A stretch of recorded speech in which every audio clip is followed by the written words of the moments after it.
It is 6 o'clock. I'm calling this meeting to order. This is a meeting of the Planning and Zoning Commission of the City of Laredo. Today is February the 25th of 2021. Can we please have a roll call? Yes, Mr. Chairman.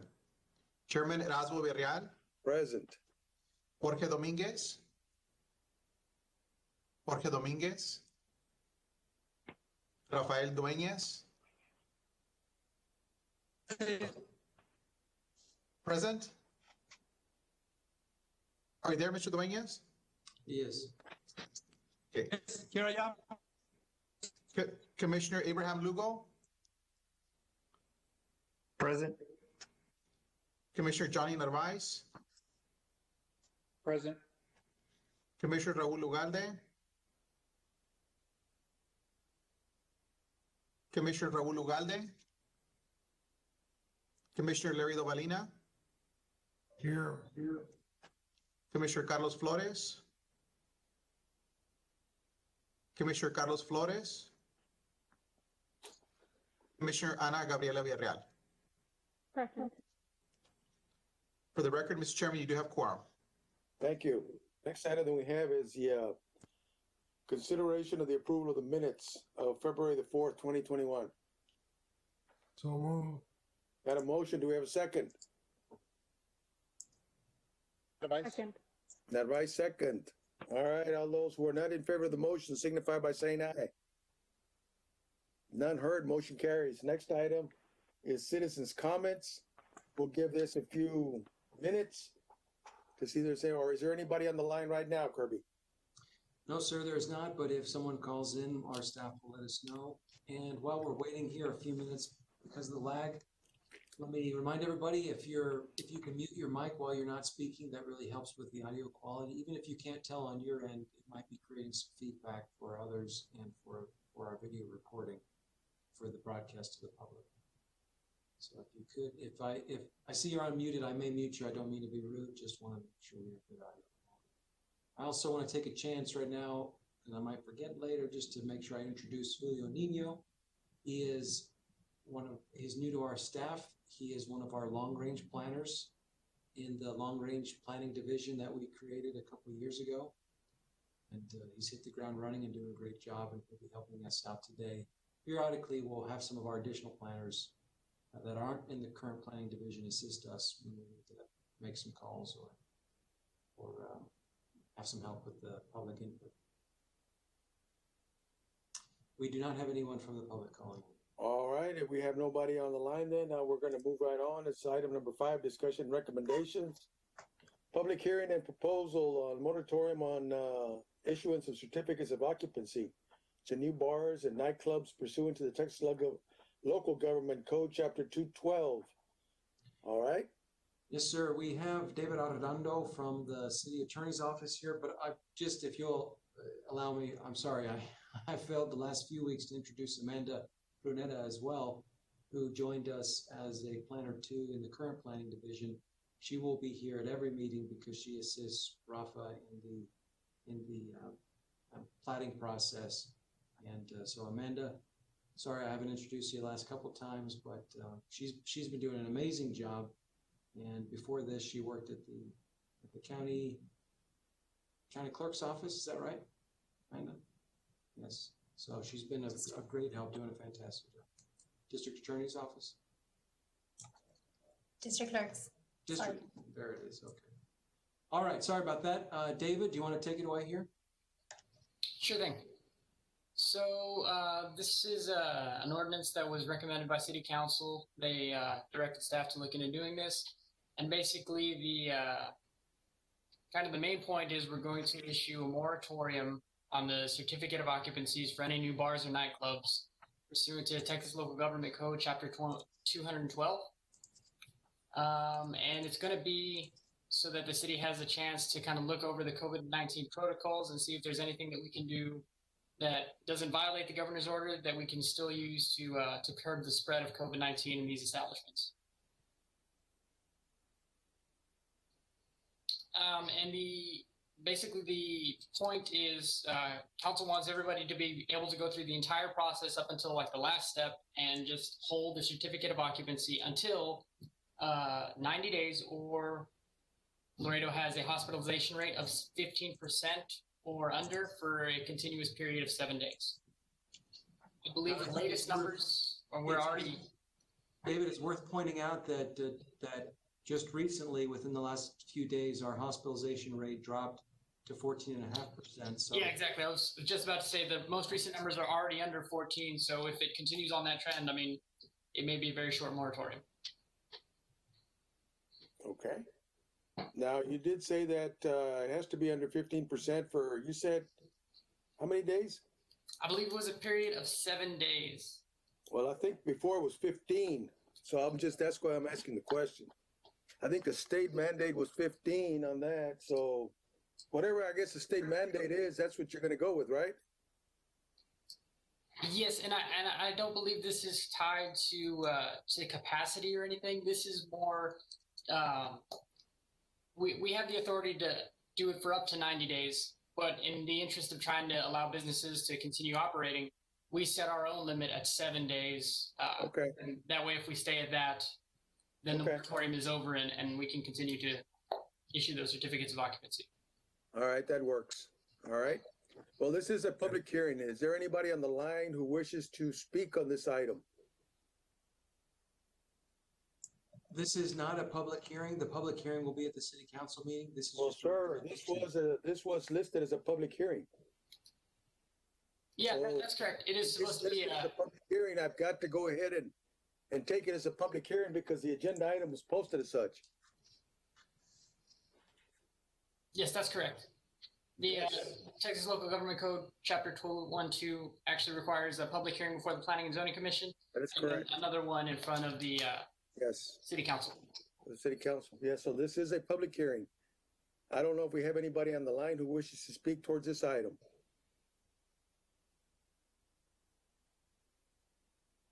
Again, there's about a 30-second lag from what we're seeing and what's presented on the city's broadcast. So if we can just give it a little bit of time.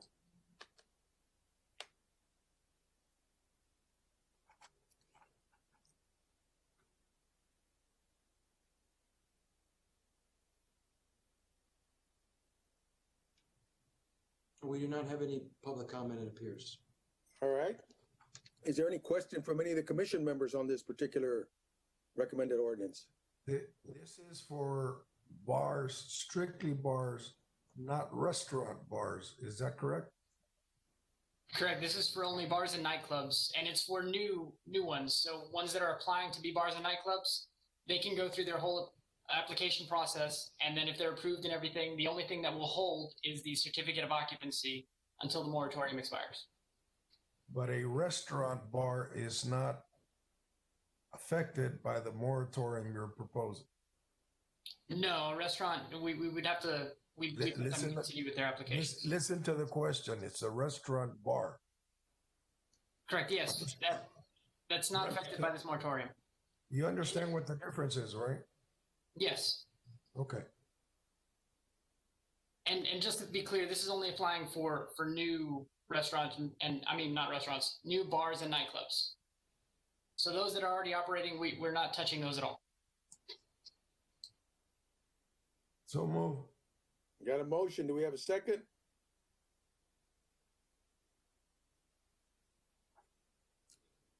Anybody willing to second the motion to Second. approve? Second advice. Now, Second five advice. seconds that. All those who are not in favor of the motion signify by saying aye. None heard, motion carries. Thank you. Next item, Thank you. public Thank you, hearing. David. Public hearing recommendations. 6A, amending the zoning map of the city of Laredo by authorizing the issuance of a conditional use permit for an amusement redemption machine establishment at block 1667 Eastern Division, located at 3620 Arkansas Avenue, Unit 1. Yes, sir. Ms. Vanessa Guerra will be providing the zoning presentations tonight. Vanessa? Good afternoon, Mr. Chairman and members of the commission. Again, Vanessa Guerra from your planning staff. The owner is Hutton Co. Development LP. Zhao Wen Wang is the applicant and Preston Jackson is the representative. The property is located at 3620 Arkansas Avenue This permit will be for Unit 1 only.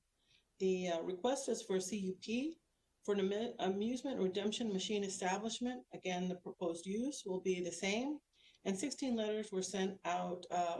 None were received either for or against.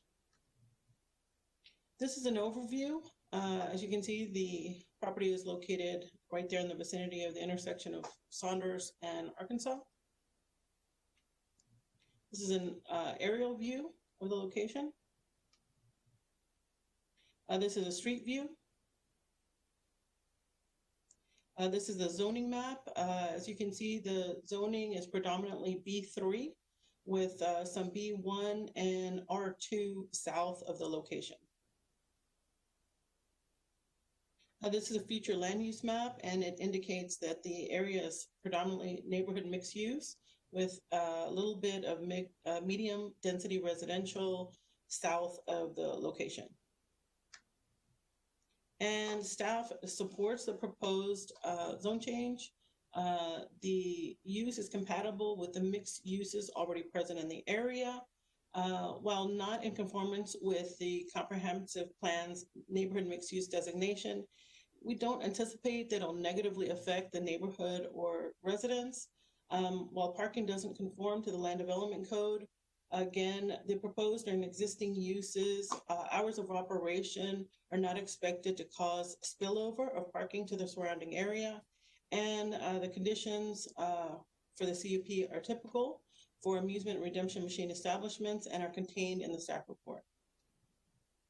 And there is the motion to recommend approval or denial of the CUP.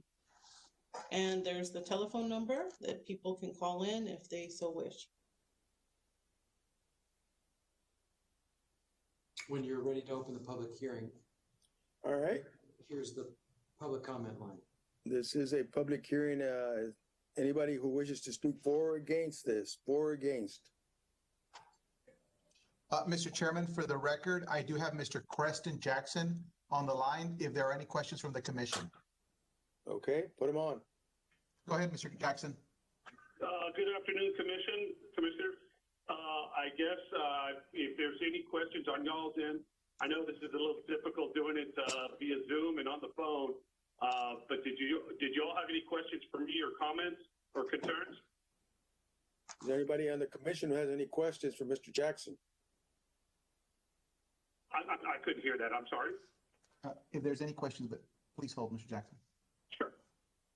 Nobody in the commission has any questions for Mr. Jackson? Okay. No questions for Mr. Jackson at this point. Now, Mr. Jackson, you are in favor of this, right? Mr. I couldn't hear too well. Mr. Jackson, the question is, are you in favor of this item of the SUP? Yes, I am. Yes, he is, Mr. Chairman. All right. All right. Well, thank you very much for your comments. Do we have anybody else on the line who wishes to speak for or against? No, sir, it would appear none. Okay. Then what are the wishes of the commission?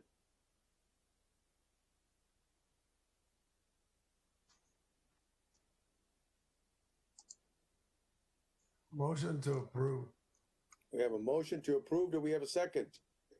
Second advice. Second by Narvaez. All those who are not in favor of the motion, please signify by saying aye. Aye. None. Commissioner Luo. Luo, you're against? I am against. Okay. Is there anybody else who is not in favor of the motion? Okay. So then the motion carries. We do have one against. All right. Next item is item 6B, amending the zoning ordinance map of the city of Laredo by authorizing a special use permit for a restaurant serving alcohol on lots 1, 2, and 3, Block 3, Lady Heights subdivision located at 3910 East Belmar, Suite 201. All right. Kaladi Heights Plaza LLC is the owner. Laredo Brewing Company LLC, Rodrigo Marroquin is the applicant, and Jeremiah Cabrera is the representative. The location is, or the property is located at 3910 East Delmar, and the special use permit request will be for Suite 201 only. The request is for a special use permit for a restaurant serving alcohol. That is the proposed use, and 25 letters were sent out to the surrounding area. No letters were received either for and against. This is an overview map. It's located on Delmar. This is an aerial view of the location. This is a street view. This is the zoning map. As you can see, the area is predominantly B3 with some R1 to the north, some B1 to the west, and some B4 to the southeast. This is the future land use map. The area is predominantly medium density residential. Pardon me, it's neighborhood mixed use with medium density residential to the north. And staff supports the proposed SUP. We find that the use is compatible with the uses already present in the area. Although it's not in conformance with the neighborhood mixed use, it's not anticipated to negatively affect the surrounding area. It does meet the required distance requirements. And although parking is not in conformance, we don't anticipate the existing and proposed uses to cause spillover to the surrounding area. And again, the conditions for this SUP are typical and are contained in the staff report. And there is the proposed motion, either approval or denial of the proposed SUP. And that's the telephone number that people can call into. Okay. Let me ask you a question before I open up the public hearing, Vanessa. The parking requirement, is that on the whole plaza right now, 46,000 square feet, right? That's correct. All right. Are all the units occupied currently? No, there was a few units that were vacant, and we calculated those at the average of 200, one space for every 200 square feet. Okay. Perfect.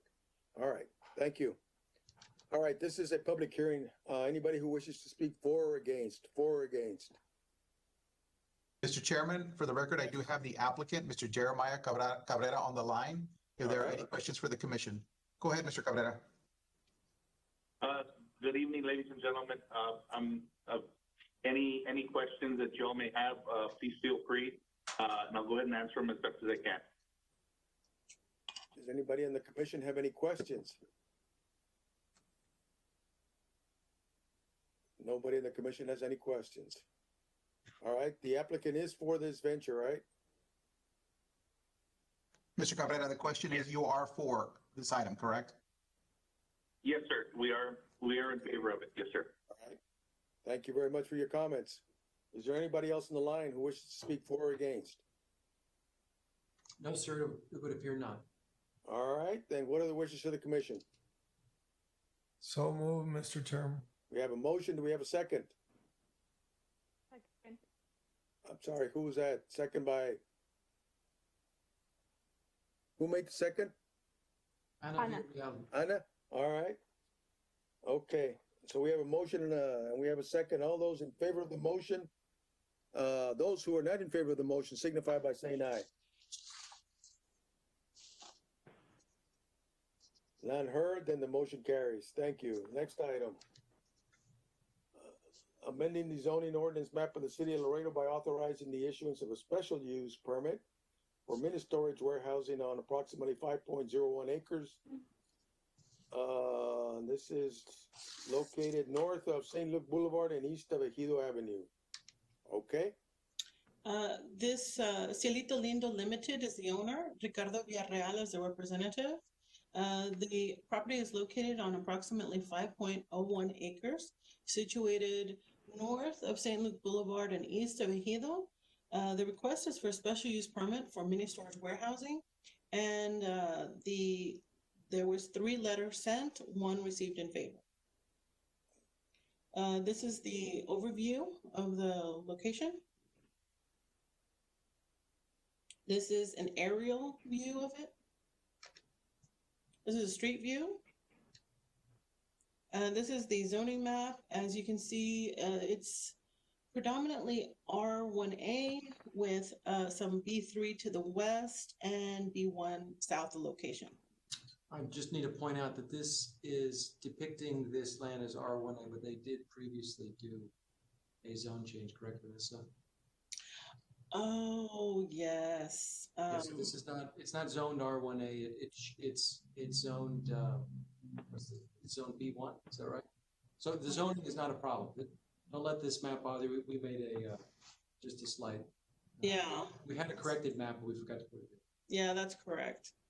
But the zoning is correct. Yeah.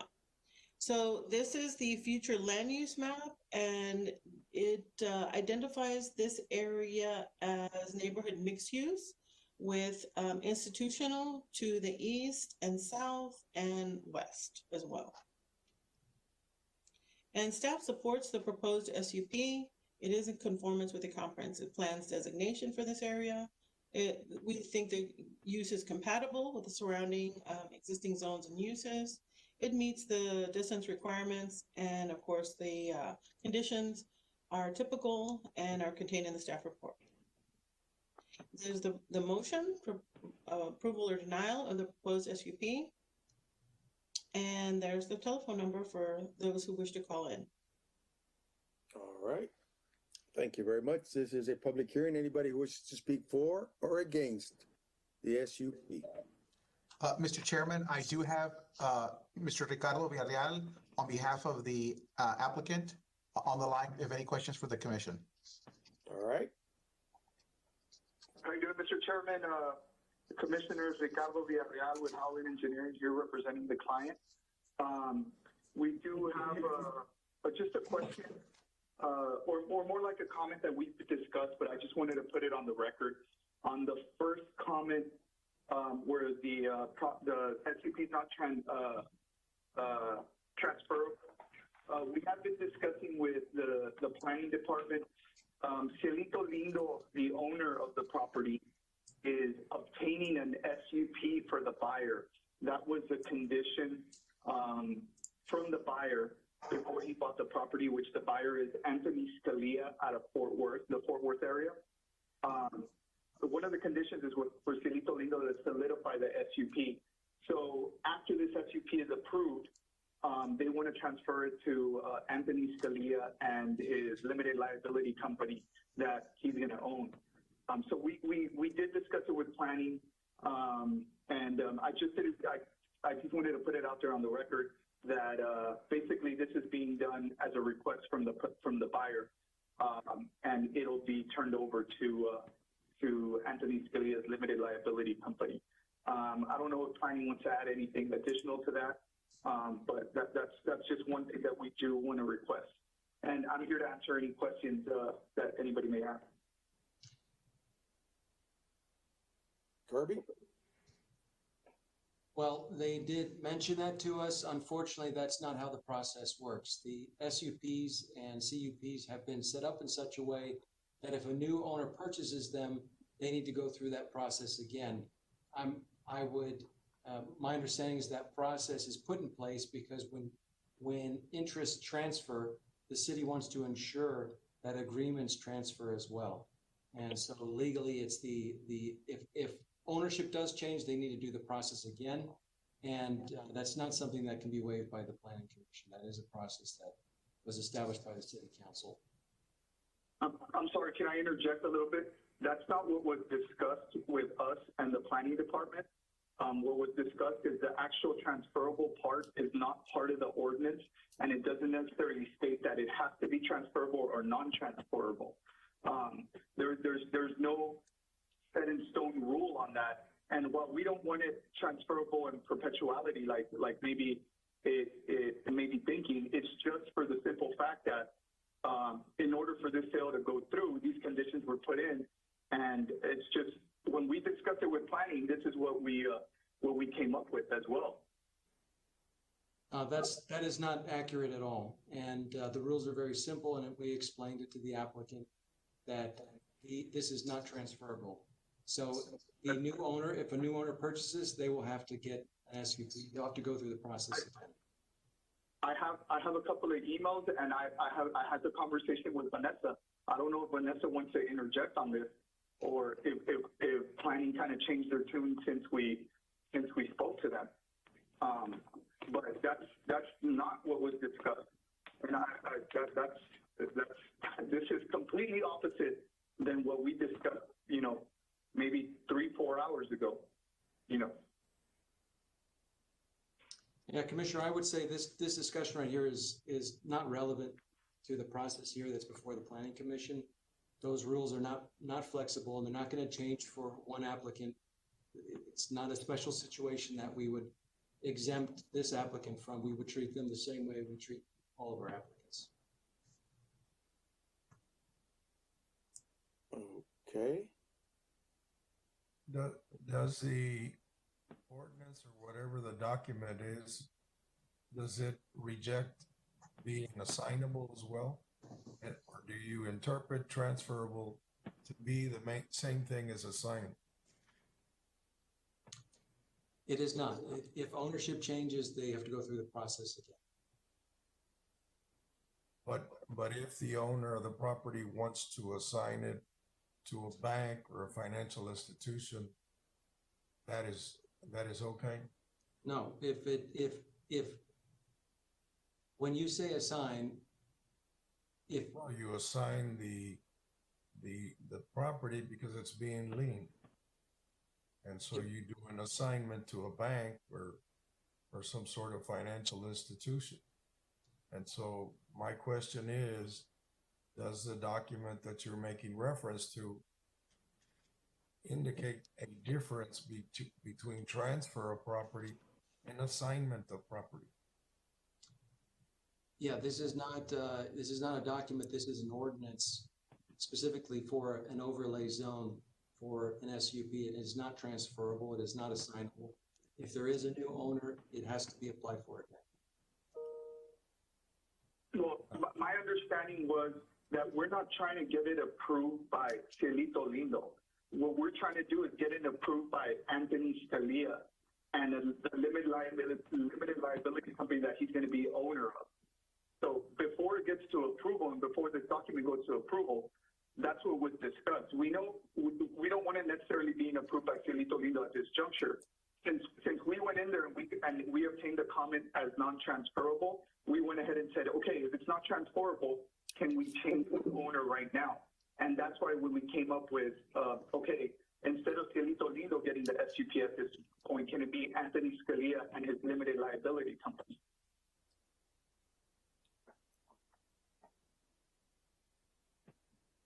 Commissioner Villarreal, I don't know how to make it more clear. This is not transferable. This is not assignable. If there's a change in ownership and it's different than the applicant who applied, then they have to apply for it again. That's cut and dry, very simple, black and white.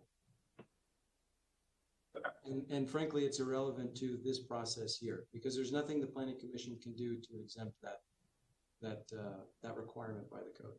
I would really like Vanessa to come in here because when we spoke about this, she specifically stated that the transferable part was something that wasn't set in stone. So it was different that this can be accommodated. Now we don't want it to be approved by Cielito Lindo. So technically it's not going to be transferable because it won't get approved by them. It'll get approved to Anthony Scalia and his limited liability company. I don't know if Vanessa wants to add something to this based off of our conversation that we've had. Kirby, do you wish me to speak? If you can, I don't think you can provide any more insight than what I've just said. It's very simple. It's cut and dry. So there's nothing the Planning Commission can do to exempt that.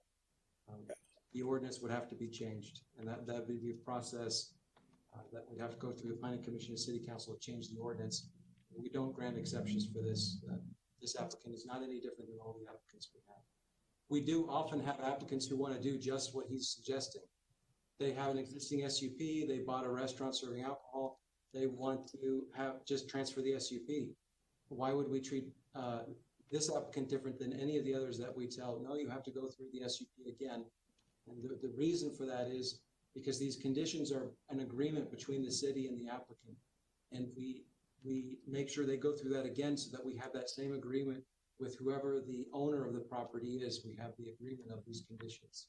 So again, it's very simple. It's cut and dry. There's nothing, it's not relevant to the discussion here. The discussion here for the Planning Commission to consider is this motion of whether or not to recommend approval or denial of this SUP to the city.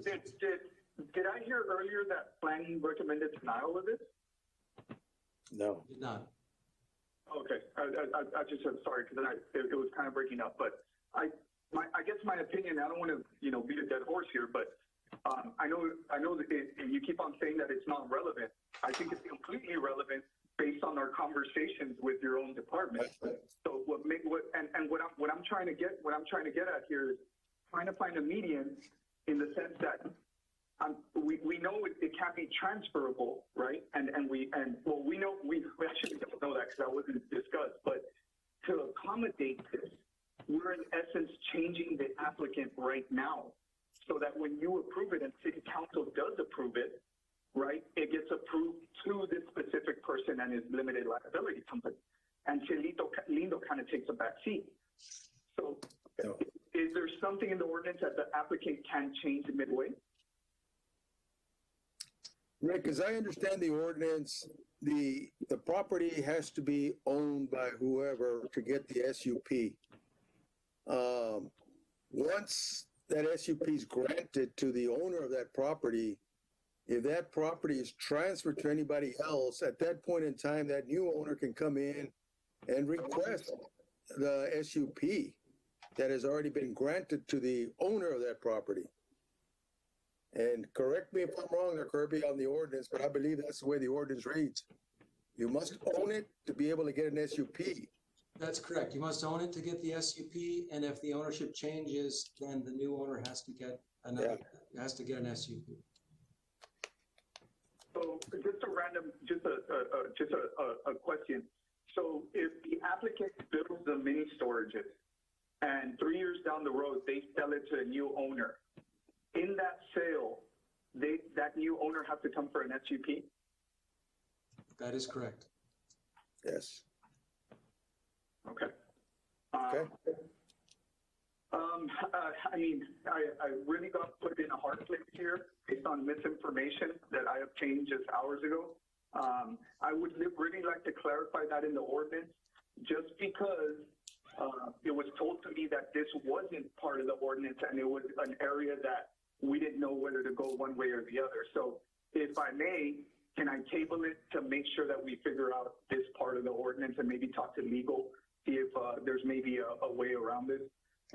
Sir, you may table the item if you wish. You are the representative of this particular item. Is that your will to table it? Yeah, no, let me, I do, Mr. Chairman, let me table it and let's dot our I's and cross our T's to make sure. And if that's the case, there's no point in this entity going forward if it's going to be to somebody else. If that's the case, that's what's being told right now. But I still want to make sure that there isn't another route that we can change applicants midway so that we can go. So I'd like to table it for the next meeting and go from there. For the next meeting, okay. Is there a motion from the commission to that effect? So move. We have a motion. Do we have a second? Second. Seconds. All those who are not in favor of the motion to table signify by saying aye. None heard. Motion carries. Thank you. Next item is the amending of the zoning ordinance of the City of Laredo by rezoning Lot 11, Block 997, Eastern Division, located 1808 Chacon Street, from R1 Single Family Residential District to R3 Mixed Residential District. All right. Gilberto Castillo Jr. is the owner. The property is located at 1808 Chacon Street. The zone change request is from R1 Single Family Residential District to R3 Mixed Residential District. Proposed use is a multi-family housing unit. 26 letters were sent out to the surrounding property owners. 10 letters in opposition were received. We also received a petition with 17 signatures in opposition. However, that petition does include some signatures from property owners who also sent letters in. This is an overview of that location. This is an aerial view. This is a street view. This is a zoning map, and you see that to the right or to the east of the Beste, it's exclusively R1, and to the west of the base is exclusively R3. The future land use map shows that the area east of the basement is low density residential, while the area west is high density residential. Staff does not support the proposed zone change. The proposed zone change is not in conformance with the future land use maps designation of low density residential for this area. The change, we think, will create an isolated zoning district. The area is characterized by primarily single family residential uses, and it may introduce uses that are incompatible with surrounding area. There's the proposed motion. And that's the telephone number. Very good. This is a public hearing. Anybody who wishes to speak for or against, for or against. Mr. Chairman, for the record, we do have Ms. Tejerina on the line. All right, put her on. Go ahead. Good evening, Commissioners. My name is Amelda Tijerina, and I live at 1802 Chacon Street. With me today is my son, Alfonso Poncho Martinez. Hello. I would like to thank you for giving us the opportunity to voice our strong opposition to the zone change request made for 1808 Chacon. I've lived in the Chacon neighborhood for over 40 years and in my forever home for over 25 years. I'm particularly interested in this matter because the 1808 Chacon property is immediately next door to mine. As I understand it, a zone change to R3 would allow the 1808 Chacon Street property owner to build a duplex, triplex, quadruplex, or multifamily dwelling next door. I'm generally not opposed to the construction of apartments or condos, but I am opposed to having those types of buildings built next door to me and my neighbors. If you're not familiar with my neighborhood, the properties in the surrounding area, including mine, have single-family homes on them. So anything other than a single-family home next door would be not okay. I'm concerned with this, that this would do to the overall aesthetic of the neighborhood and what it could do to my property value. Therefore, the single-family home design of the area should be maintained. My son, Poncho, who was born premature, is disabled and wheelchair-bound. A condition associated with one of his disabilities is also known as startle reaction, which is triggered by sudden, unexpected stimulus. I fear that Poncho's medical condition will be aggravated if a multi-family dwelling is built next door. As a mother of a disabled son, I am genuinely worried about things like noise levels, bright outdoor lights, and increased vehicular traffic. When I chose 1802 Chacon Street as the place for mine and my Poncho's future forever home, I did so with much deliberation and consideration for Poncho's well-being. I've invested a lot in my home, which was custom designed to accommodate Poncho's needs, so moving elsewhere isn't a practical option for us. I have also submitted a petition signed by 19 residents from the Chacon neighborhood, including myself, stating our strong opposition to the requested zone change. The petition includes the names, addresses, and telephone numbers for each resident in case you want to contact them. I humbly ask that you recommend denial of the zone change request and that 1808 Chacon Street remain zoned as R1. Hello. Thank you so much. Thank you very much for your comments. This is a public hearing. Do we have anybody else on the line who wishes to speak on the item? Mr. Chairman, for the record, I do have Mr. Gilberto Castillo on the line, the applicant. All right. Mr. Castillo, you may address the commission. Go ahead, sir. I really have nothing much to say. I just want to change it so I can do something with the property. I'm not trying to inconvenience anybody or have any problems with anybody. I'm just trying to do something to help the community by putting some apartments there. I do understand there's an apartment a block away, and there's some trailer mobile homes.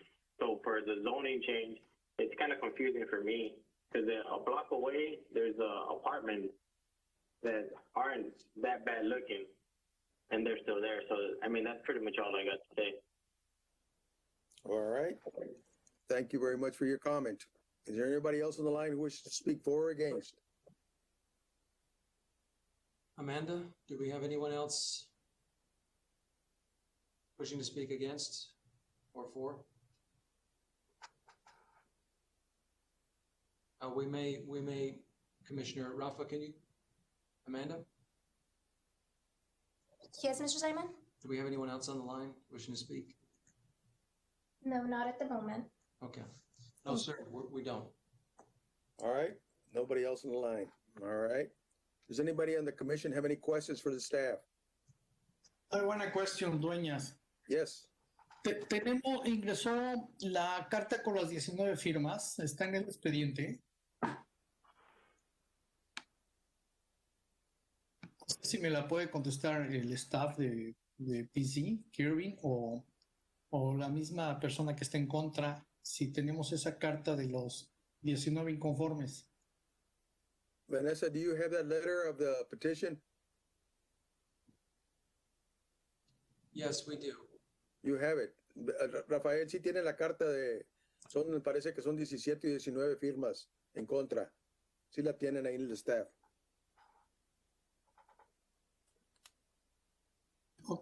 Sí, yo estoy viendo que sí causaría, yo estoy muy a favor siempre del desarrollo, pero estoy viendo que causaríamos mucha afectación a los vecinos porque estamos poniendo quieren poner un edificio en medio de dos casas de habitación.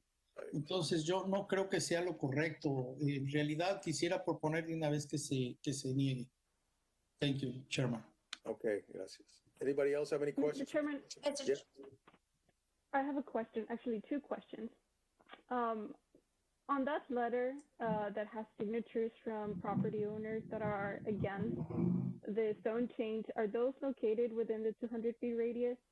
And also, what are the ordinances that were granted to those properties south of the subject property? I see on the zoning map that there's some like hashing out and some ordinances. Do you have an idea of what those are? Not, some of those were in the 200 radius, many were not in those that filled out the petition. And as far as the hash marks to the south, those are, Rafa, you're familiar with the symbology for the GIS. Are those? They appear to be special use permits. Let me get that clarified real quick. You'll verify, but they. Kirby, I have the petition, and it does have an indication which are within the 200-foot radius, if you would like to see that. Well, we won't show it just because we don't want to put that information out in the public, but if you want to do a count, you can let us know how many are. Of the petition, 1, 2.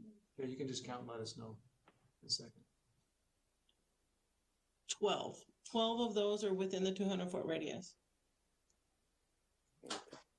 Mr. Chairman, if I may, we do have Ms. Jules Hernandez wishing to speak in reference to this, in regards to this item. All right, just a second. Let me finish with Anna. Anna, do you have any other question? No, they've been answered. Thank you. All right, go ahead and put the other person who wishes to speak for this item. Thank you, Mr. Chairman. Ms. Hernandez? Yes, hi, good evening. I'm calling in reference to that zoning of doing the apartments. I would say I'm very against it, just for the fact that we have single family dwellings and I don't want to change the single family design in our neighborhood. And most of all, because I already have 2 sons under the age of 6 that are artistic, and it's really hard to control them. I'm already doing therapy here at home, and it's really hard because noise triggers them, and it's really hard to even try to control, to try to keep them calm as much as possible. And I feel like all this noise that's already gonna bring even building it is just gonna trigger them and their health.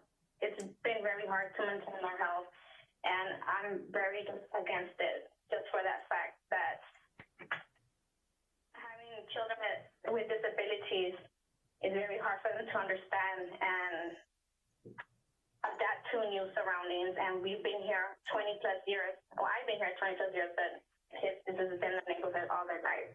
So I'm very against the building of the apartments. Okay. Thank you for your comment. All right. Thank you. Do we have anybody else on the line?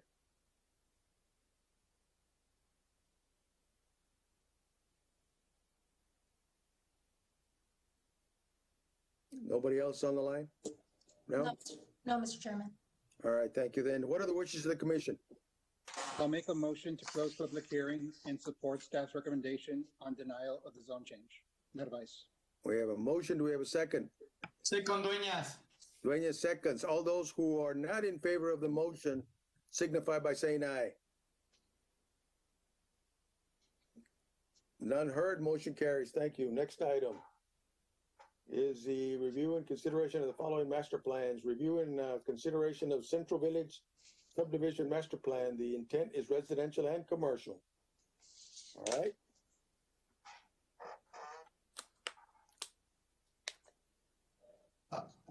General overview, the applicant is L91 VC Properties. The engineer of record is Pewa Consulting.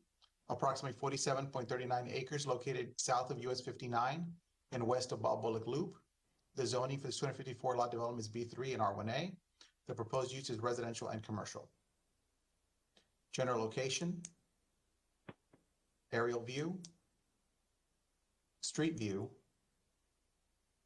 and the proposed master plan. Comments from planning? Additional comments from planning?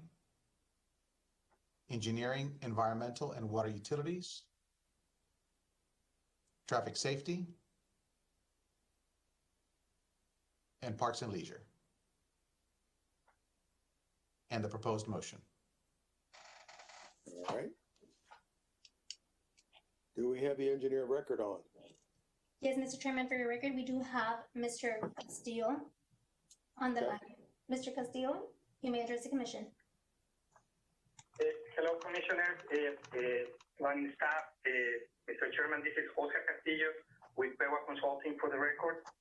And we concur with the comments except for number 2. Number 2 is talking about the dead-end streets on that going east from Diego Rivera Drive. And the reason I don't concur is these three streets have 100 feet in length. The other one is 120 and the other one is like 140.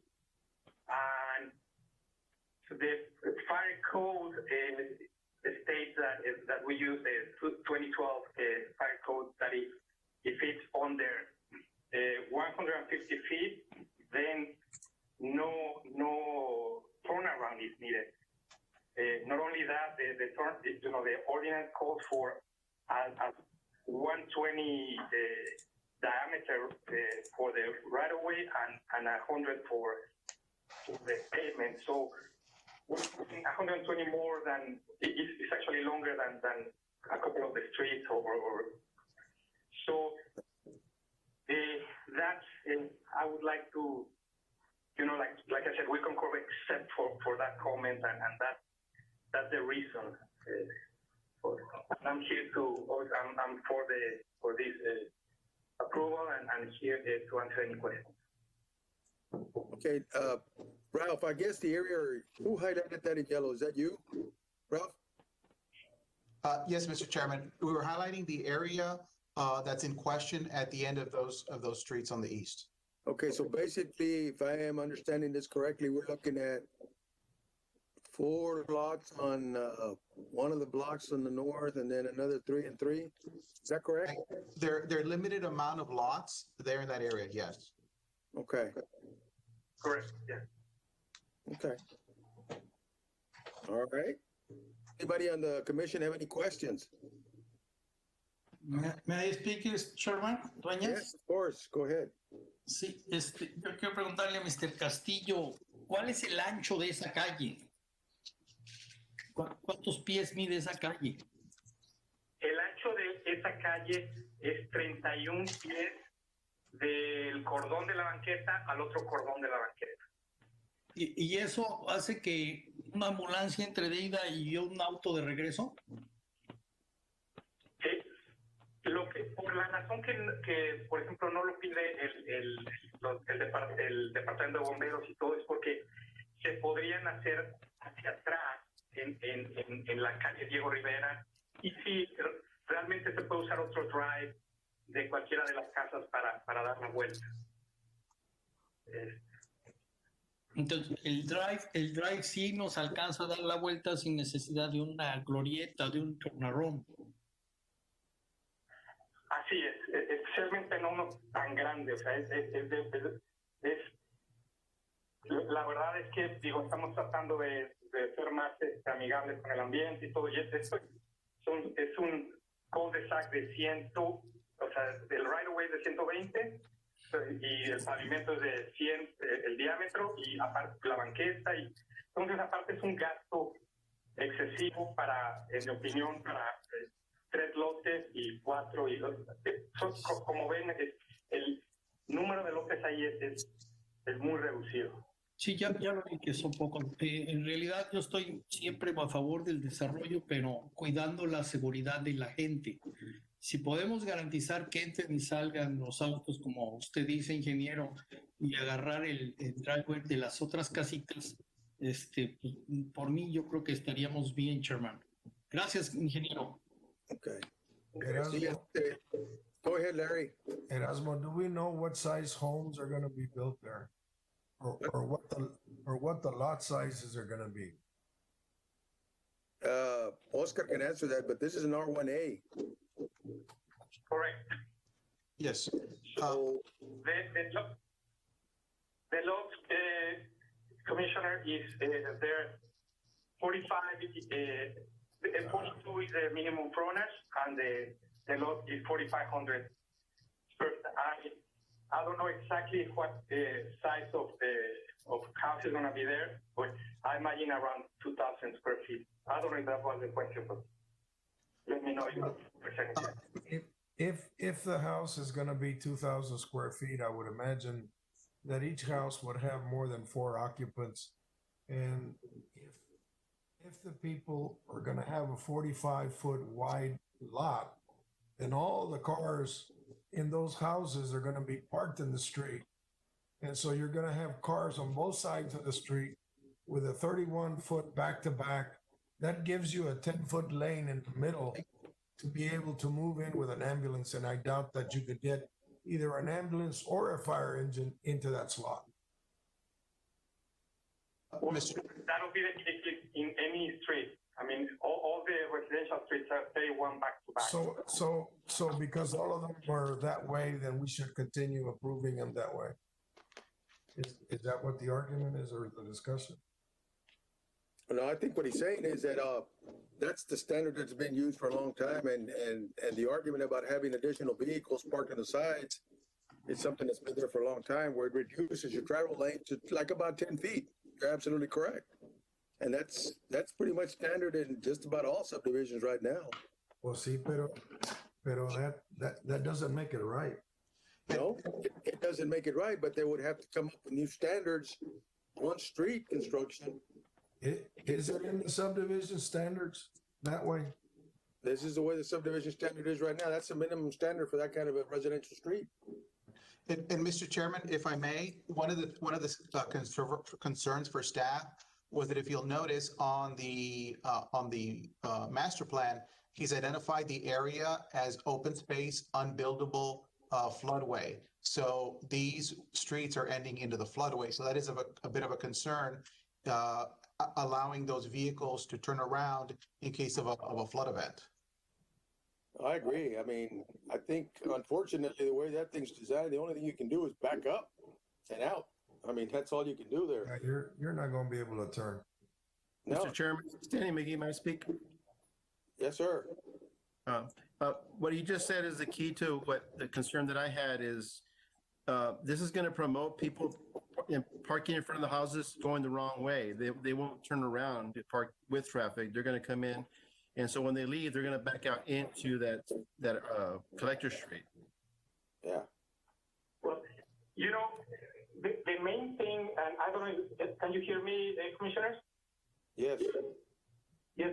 The main thing is and that is massive what they're requiring. So I'm asking for a compromise. I don't know if we can do a hammerhead, for example, so that people can still back up, but it doesn't take a lot more of pavement than what is proposed for the street. You know, like just something, or let's say let's do the caliche, but with let's do the cul-de-sac with caliche, or let's do something. Let's do an alternative. That's what I'm asking. Okay. Like if you want,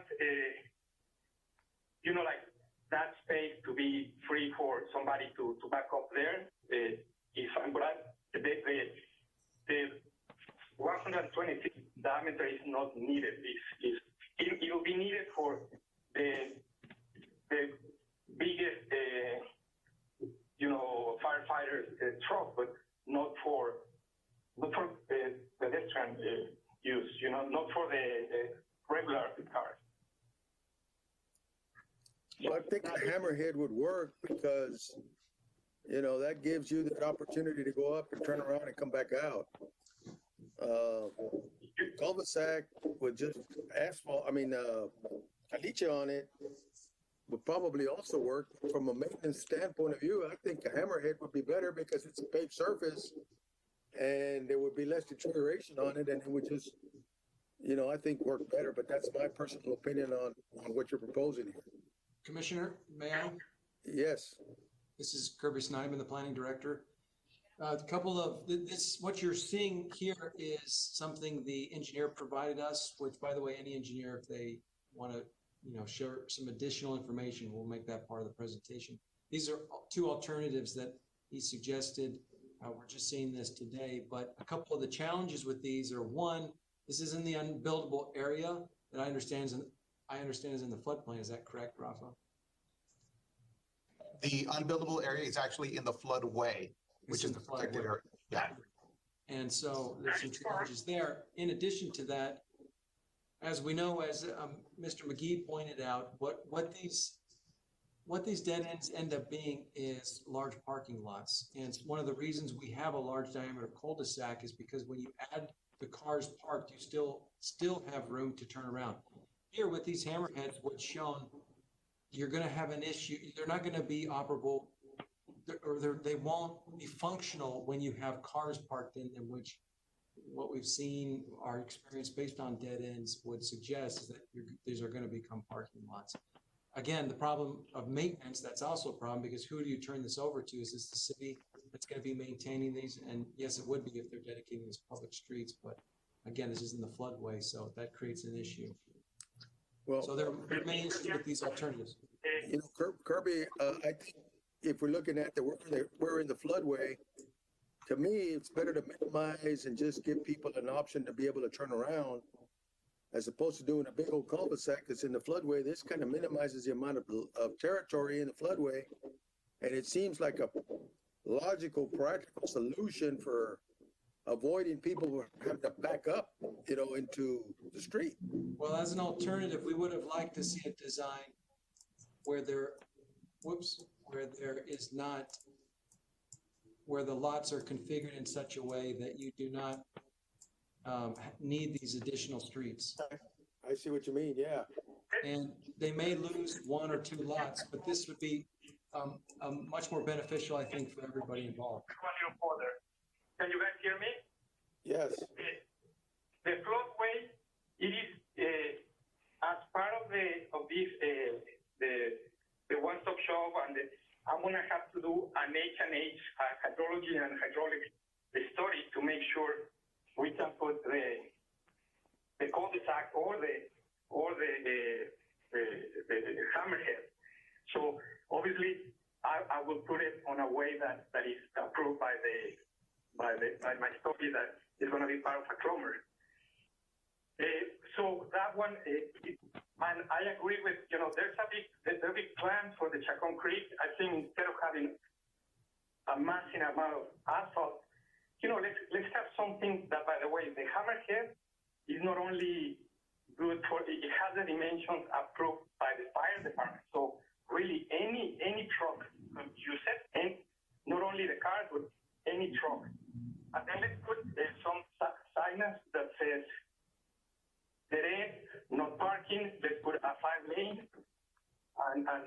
Because, I don't think, they say, well, the people is going to park. Well, usually that's what you do with your fire hydrants. You put your fire lane and you ask them not to, and for the most part, the people follow that.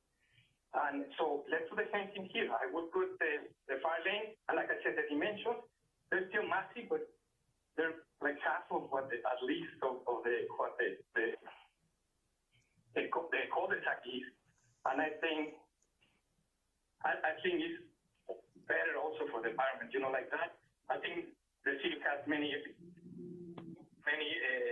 plans for the Chacon Creek and have trails and everything. They should give them the space and instead of just putting more house out there. And it solves the problem that you want, which is to back up, to have a turnaround. And it's not even just a turnaround for cars, it's a turnaround for everyone. It's one of the options approved by the fire department. Hello, this is, I don't know if you can hear me. This is Chief Dominguez from the Laredo Fire Department. Yes, Chief, go ahead. Yeah, I just wanted to make a comment. I know he mentioned that the hammerhead is approved by the fire department, and he's correct. That is one of the acceptable means of a turnaround.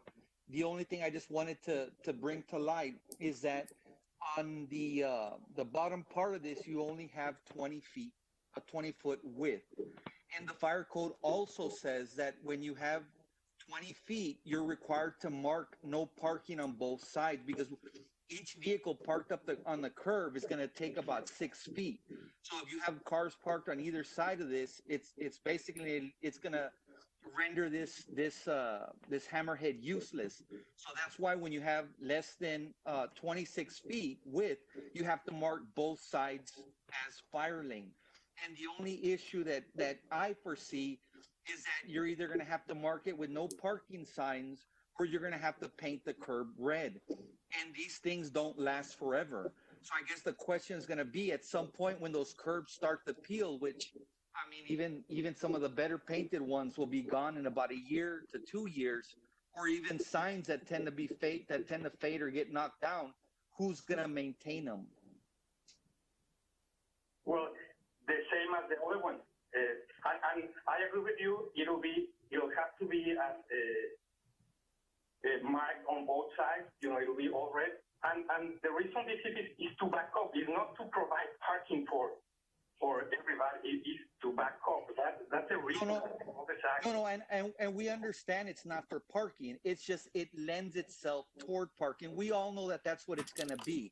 The reason that it's requested or it's required by code is so that vehicles can turn around. Larger vehicles like fire engine or ambulance don't have to back up 150 feet in reverse, risking that they're going to hit somebody or something. It's so that they can back up and go forward. But we all know that at the end of the day, these hammerheads are going to be used. People are going to park their cars in them. And if they're ever needed, we're going to need them. We're going to need them by code. They're either going to need the red curb with the wording, no parking fire lane, or no parking signs. And I guess the only thing is, who's going to maintain these? Is it going to be, it's going to fall upon the city to make sure that every 2-3 years that these curbs are painted and that signs get knocked down? Is the city going to go back and put these signs up? And like I said, these dimensions do meet code. It's just we do need to think about in the future, who's going to maintain the fire lanes or the signs? Who's going to pay for that?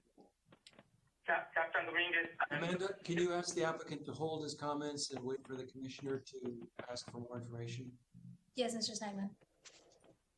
All right. Okay. All right. Okay. So Ruben, thank you for your comment. I think. Yeah, Commissioner Liu, I have a question for Kirby. Go ahead. Kirby, for these hammerheads that you know of, do we even have any of these in Laredo currently in use?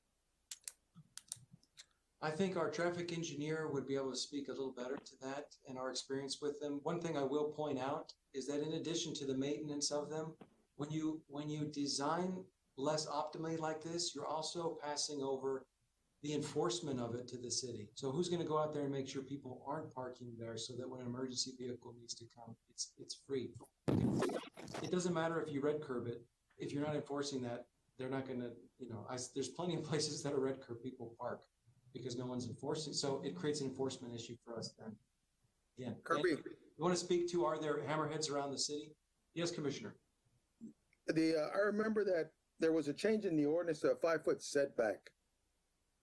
That's already gone through, or has it? That's correct. Yes, sir.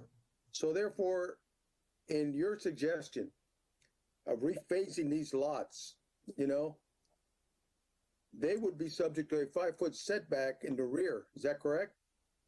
That's correct. Yes. So then, I don't know, Oscar, I don't know if you knew or you're familiar that there's only a 5-foot setback in the rear of these lots. That if you rephase them, it would eliminate, hammerheads, it would eliminate that little street section, and you could probably convert these into lots. Would that be something that you would consider instead?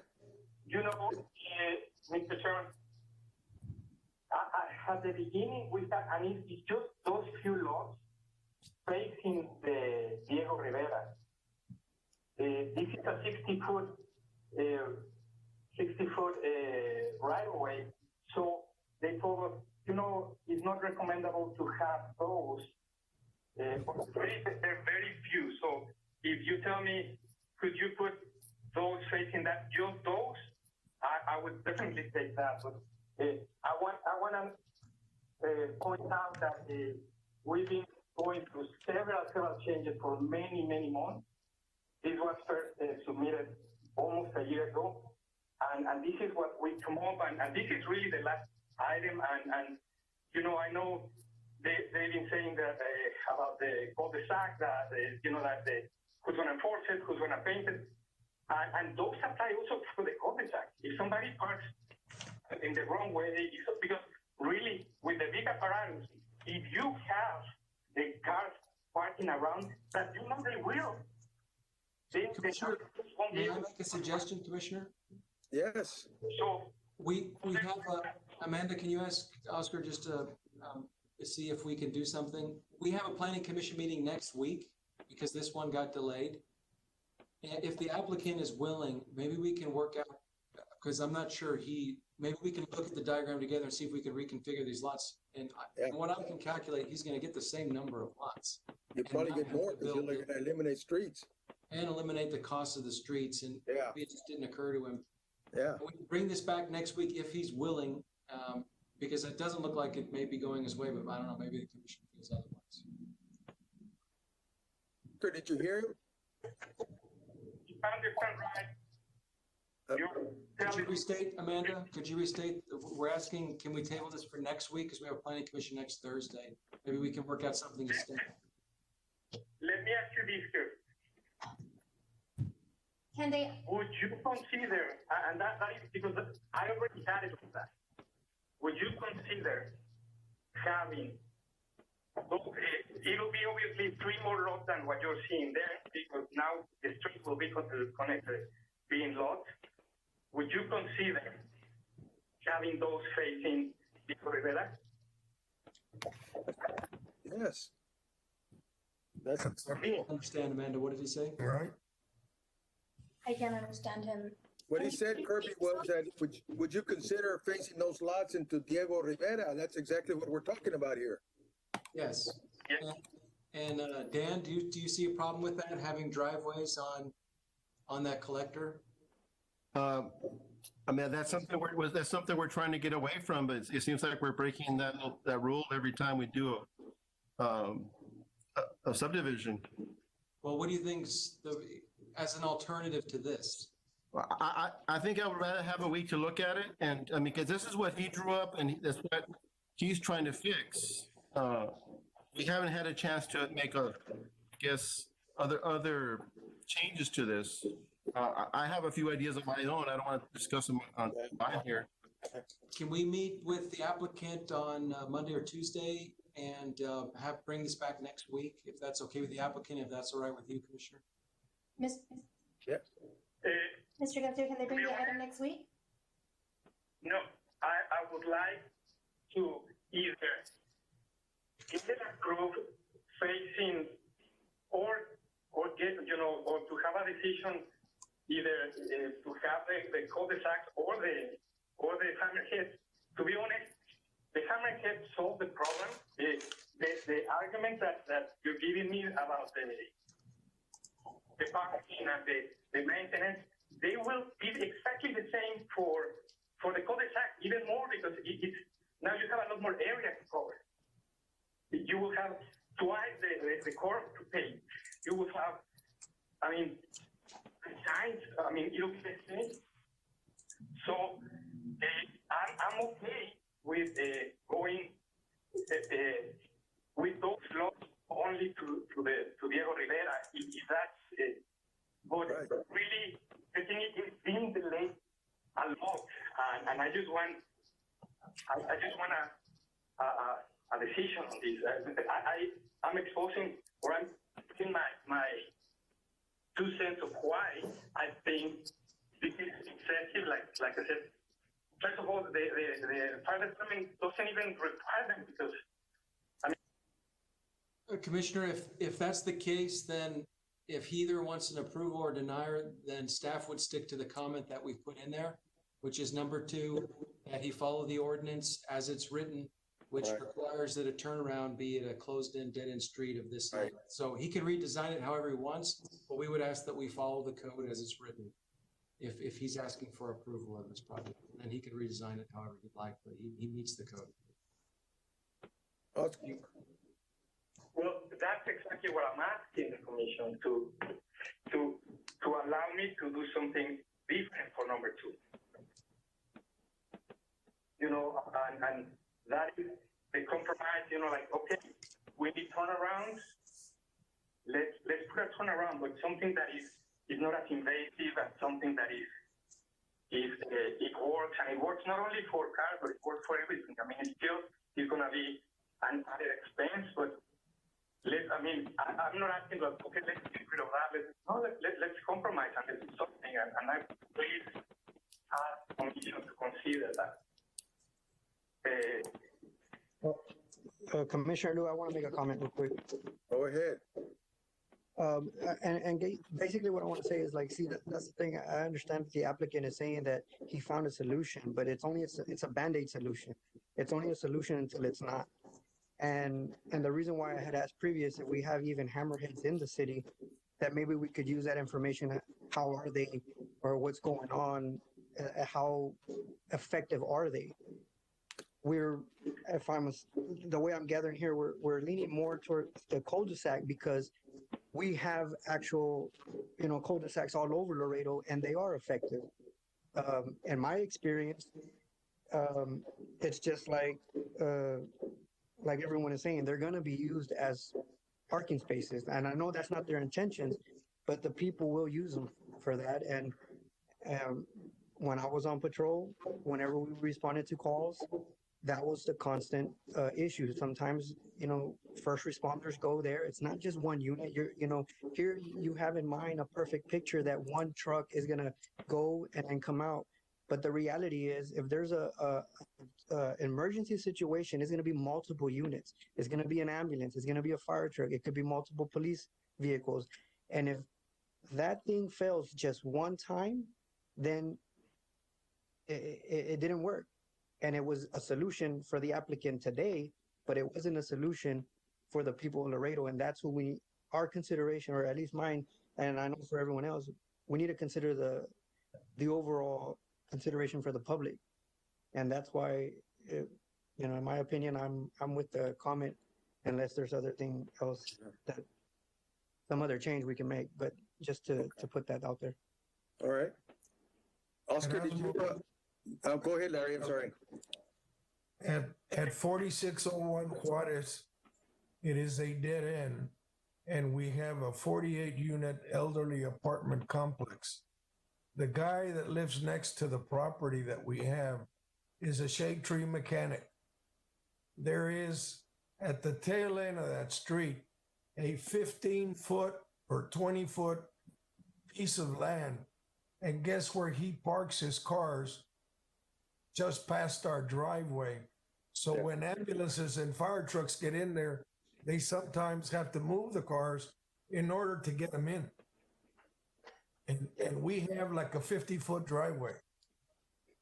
Yeah, I mean, I think really what, and I don't know, Oscar, this is really up to you, but it would seem that the majority of us would prefer to see, and if you can put the plat back up there, if you could, I don't know, Oscar, this is entirely up to you, but I mean, the suggestion was to see if you could flip the lots facing into Diego Rivera Drive, but that's your decision. We can, and Kirby was saying that if you would work with him on doing that, he can have you back on the commission agenda next Thursday. If you want us to proceed right now, we can do that too, based on everything that has been discussed, and we can do either one, whatever you feel is the best interest of your client. Well, Commissioner, let me qualify my statement just to say that that I was providing that as a possibility, but I want to sit down with him and the traffic director, and maybe that won't work out. You know, maybe that, but I don't want to design it for him. But I want to just follow the I totally agree. I totally agree. It was just a suggestion, but it's up to the engineer what he wants to do. And I don't know if he can hear me well. I know communication is a little bit tough right now.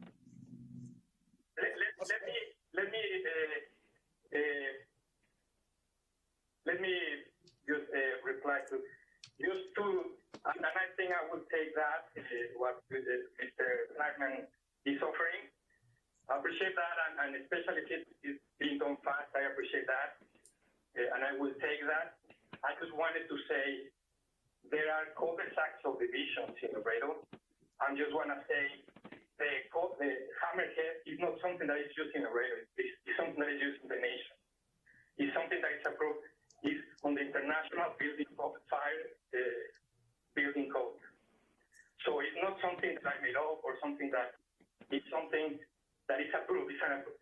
I see your point, and really the alternative, I think, if I'm understanding right, and like I said, I'm sorry if I talk to some of you, it's difficult to hear and it's difficult to know what's going on the way we're conducting these meetings, and I know that's what we need to do. But if I understood right, probably we can do kind of half and half or some kind of and look at that area again. We can go next. I could have a meeting with you with the planning department on Monday or Tuesday, and then try to have it for next meeting. I'm up for that. We'll reach out to the applicant tomorrow and schedule something for Monday or Tuesday. Okay. So then, I guess what we need right now is a motion to table this item. So moved. Got a motion. Do we have a second? Second, Villarreal. Second from Ana. All those who are not in favor of the motion signify by saying aye. None heard. Motion carries. Thank you. The next item is preliminary consideration of the plan. I'm sorry? This is phase one of the master plan that was just discussed. So if you want to offer the same motion, that would be helpful. I know that we have the other one coming up. Okay. What that item is? What item? It's this item right now. 8A is phase one of the master plan we just discussed. So I was just suggesting we just tabled that one, didn't we? We tabled the master plan, but now this is phase one of that master plan. I'm sorry. You're right. You're right. Yeah, well, I guess it would go hand in hand, wouldn't it? It would, because it encompasses. It's the same property, right? It's same property and it encompasses part of what you're going to discuss anyway. Yeah. So yeah, can we have a motion and to table? So move, Narvaez. Narvaez, second. Dueñas seconds. All those who are not in favor, signify by saying aye. Motion carries. Thank you. Next item, preliminary consideration of the plat of Santa Cecilia subdivision. The intent is commercial, multifamily. Overview: the applicant, MG Contractors Limited, engineer of record, Guerra Engineering and Surveying, approximately 4 acres located north of Jackman Road and southeast of Casa Verde. The zoning for this 4-lot development is R2, and the proposed use is commercial multifamily. General location, aerial view, street view, the proposed plat, comments from planning, water utilities and traffic safety, and utility coordination and parks and leisure. And the proposed motion. Ralph, can you put the plat back, please? All right. Okay. Just trying to get a handle on, okay. All right. Does anybody in the commission have any questions, or is the engineer of record on the phone? Yes, Mr. Chairman, for your record, we have Mr. Guerra on the line. Mr. Guerra, you may address the commission. Yes, good evening, Mr. Chairman and members. Frank Guerra, Guerra Engineering. Do you concur with the comments? Yes, we concur with comments. Okay. All right. Thank you. Okay, guys. All right, thank you. Thank you very much. Okay, bye-bye. Thank you, Mr. Guerra. Does anybody on the commission have any questions for the planning staff? Okay. Well, none heard. What are the wishes of the commission? Move to approve. Got a motion. Second. Dueñas, all those who are not in favor of the motion to approve, signify by saying aye. None heard, motion carries. The next item that we have is the preliminary consideration of Lot 1, Block 1, Ponderosa Commercial Subdivision, Unit 3. Okay?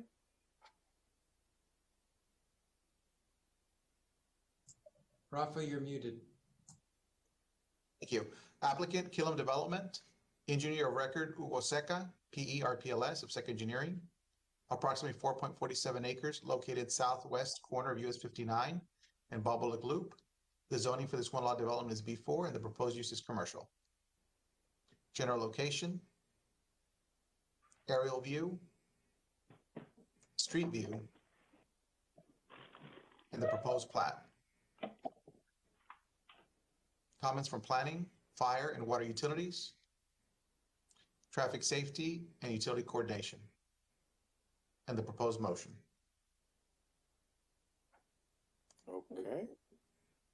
Do we have the engineer of record on phone? Yes, Mr. Chairman, we do have Mr. Seca on the line. Mr. Seca, you may address the question. Yes. Good evening, Mr.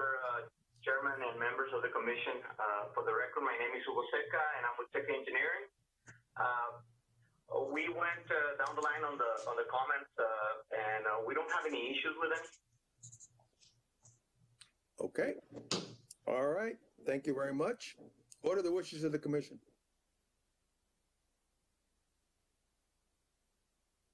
To approve, subject to the following comments, not advice. Second, Dueñas. Second by Dueñas. All those who are not in favor of the motion signify by saying aye. None heard, motion carries. Thank you. Next item is the preliminary consideration of AEP Laredo Service Center Subdivision Block 1, Lot 1 preliminary plat.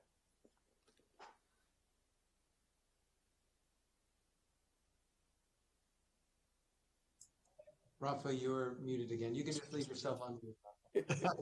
Sorry about that. The applicant is John Garcia, AEP Real Estate Agent Lead, engineer of record, CDS Muri Engineering.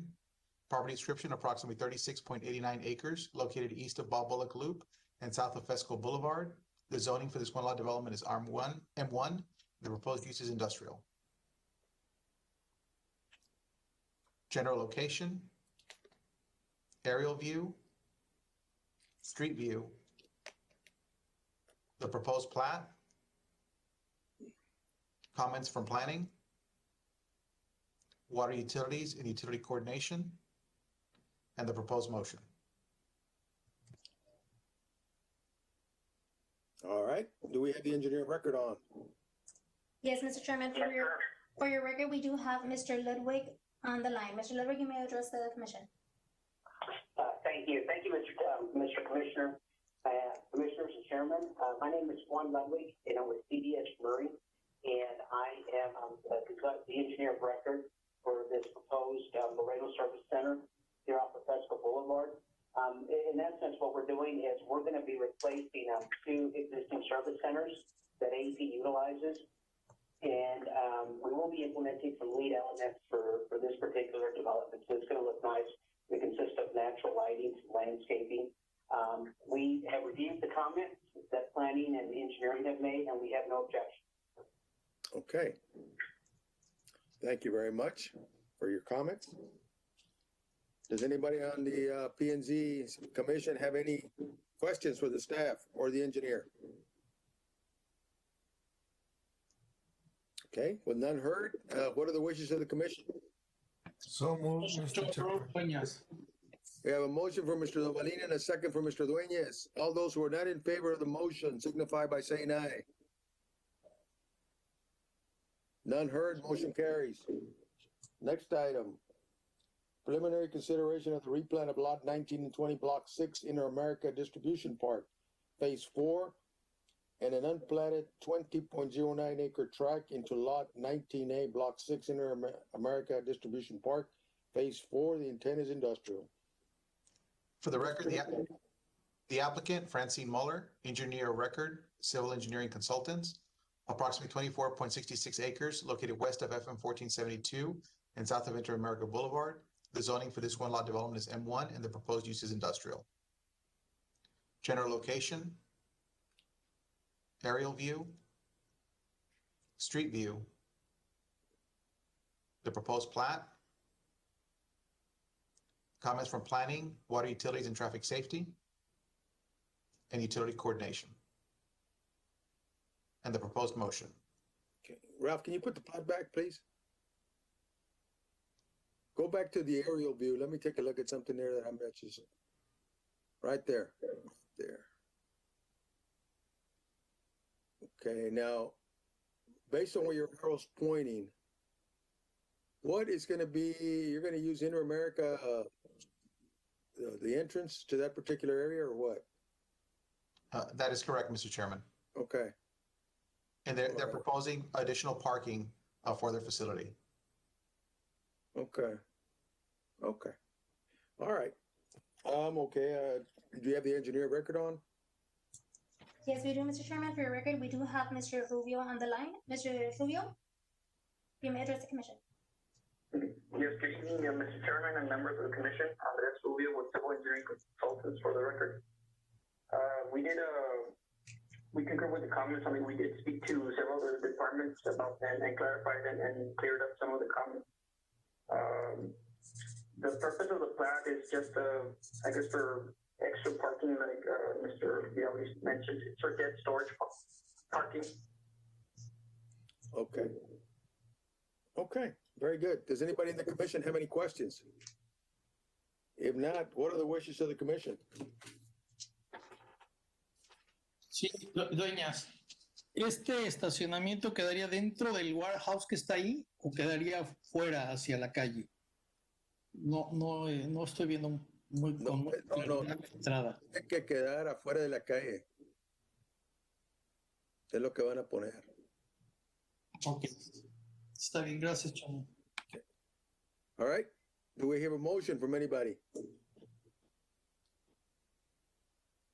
To approve, subject to the following comments, not advice. Advice. Do we have a second to the motion? Second, Chairman. Dueña seconds. All those who are not in favor of the motion signify by saying aye. None heard. Motion carries. Thank you. The next item, final consideration of the following final plats and final replats. We have 9A, 9B, and 9C. I believe we can take these in together, if I'm not mistaken, if we can have a motion to that effect. So move. We have a motion. Do we have a second? Second, Dueñas. Dueñas seconds. All those in favor? All those who are not in favor signify by saying aye. None heard. Motion carries. All right. So then can we have a motion for approval? So move. Motion by Larry Dovalina, second by? Is there a second on the motion to approve? Second, Dueñas. Dueñas seconds. All those who are not in favor of the motion signify by saying aye. None heard. Motion carries. Thank you. We go to item 10, consideration of the model subdivision compliance, and we have item 10A and item 10B, and it's the same thing here. We can take them both concurrently. by just making a motion so that we can take them concurrently, or we can take them one at a time, whatever let's take them concurrently. Motion to take them concurrently. Larry makes a motion. Second. And there's a second. All those who are not in favor of the motion signify by saying aye. None heard, motion carries. Motion to approve.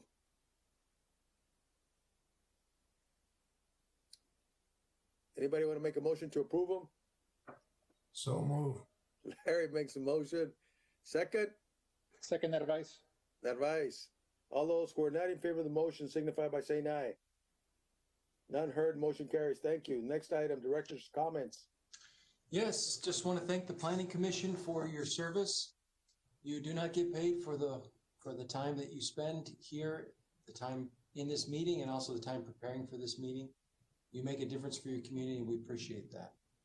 And again, I'm very happy with our new staff that's joining us. They're doing a fantastic job. We've got a great team here at the Planning Department we're really excited about.